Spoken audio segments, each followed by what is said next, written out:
প্রিয় বন্ধুগণ, আসসালামু আলাইকুম। আশা করি যে যেখানে আছেন ভালো আছেন, সুস্থ আছেন। প্রতিদিনের মতো আজকেও আপনাদের মাঝে উপস্থিত হলাম নতুন একটি ভিডিও নিয়ে। তো জান্নাতে স্থায়ীভাবে প্রবেশের জন্য আল্লাহ তাআলা আমাদেরকে হাদিসে কি বাণী পাঠিয়েছেন, তাই ভিডিওটি না টেনে পুরোপুরি দেখার অনুরোধ রইল।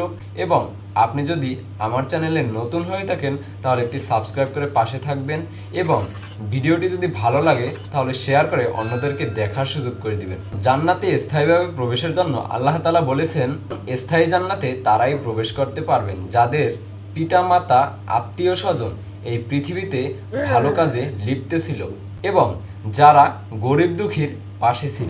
একমাত্র তারাই জান্নাতে প্রবেশ করতে পারবেন।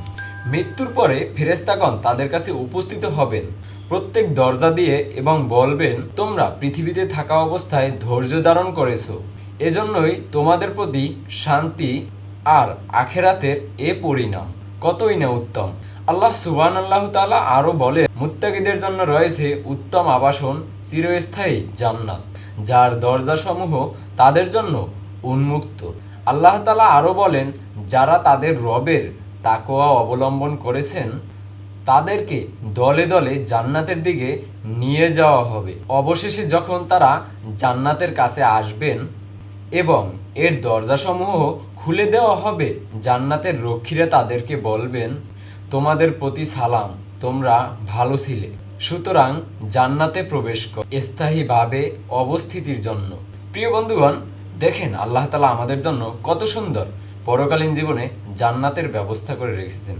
আল্লাহ তাআলা শুধু এতটুকুই চেয়েছেন যে, ওহে বান্দা, তুমি আমার আনুগত্য করো, তুমি আমার ইবাদত করো, তুমি তোমার ইবাদতের মাধ্যমে তোমার সমস্ত পাপগুলো মোচন করে ফেলো।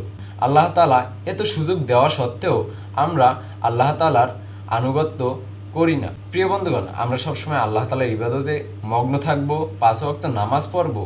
আমরা সবসময় নবীজির দেওয়া তরিকা অনুযায়ী চলার চেষ্টা করব, নবীজির সুন্নতি তরিকায় চলার চেষ্টা করব।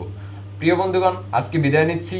ভিডিওটি ভালো লাগলে শেয়ার করে দিবেন, এবং আপনি যদি আমার চ্যানেলে নতুন হয়ে থাকেন তাহলে একটি সাবস্ক্রাইব করে পাশে থাকবেন। আজকে বিদায় নিচ্ছি, ফিরবো নতুন কোনো ভিডিওতে। ততক্ষণ পর্যন্ত ভালো থাকুন, সুস্থ থাকুন।